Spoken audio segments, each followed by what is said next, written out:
was a boy, my mother used to tell me a story of a demon king and his army. They brought fire and terror to the land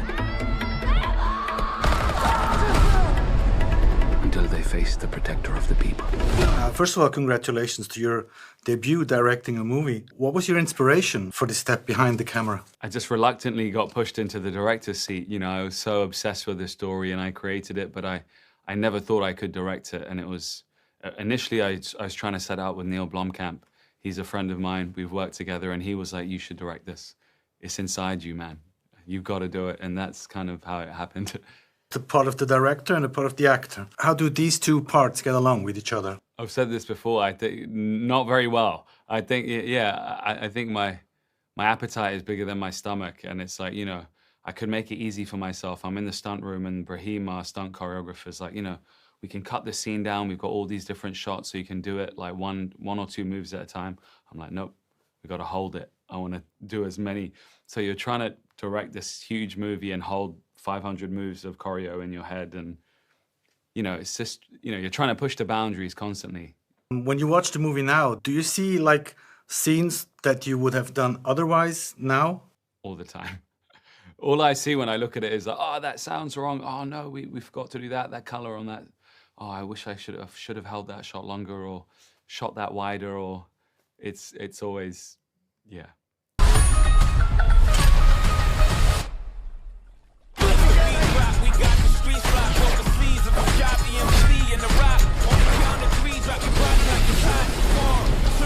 You took away quite some damage from the fight scenes, I read. Like torn shoulder, broken hand, broken foot. So you're not a big fan of a stunt double?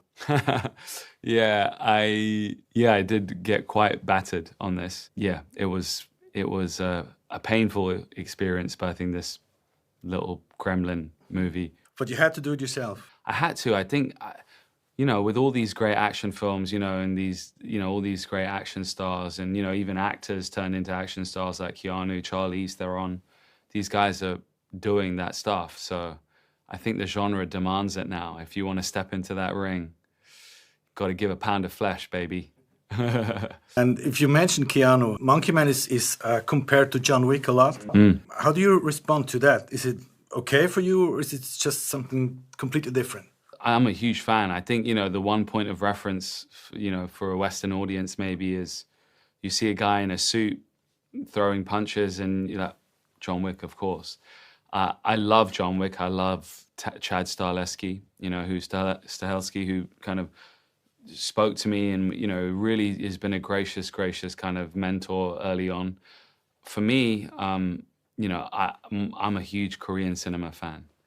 So the original brooding kind of stoic action guys, you know, exacting revenge come from Korean cinema for me.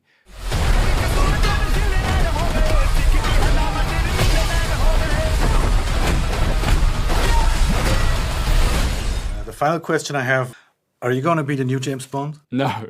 Definitely not? Monkey Man is good for me. But would it be nice to play James Bond, or is it something that you would never do? I kind of rule myself out of that. I don't think I would be a good fit for James Bond, to be honest. I'm just too awkward. I can't imagine myself as him, to be honest. And thus I created this, you know. That would be a new kind of James Bond, right? Yeah, why not? Yeah. Okay, thank you very much. Thank you, dude.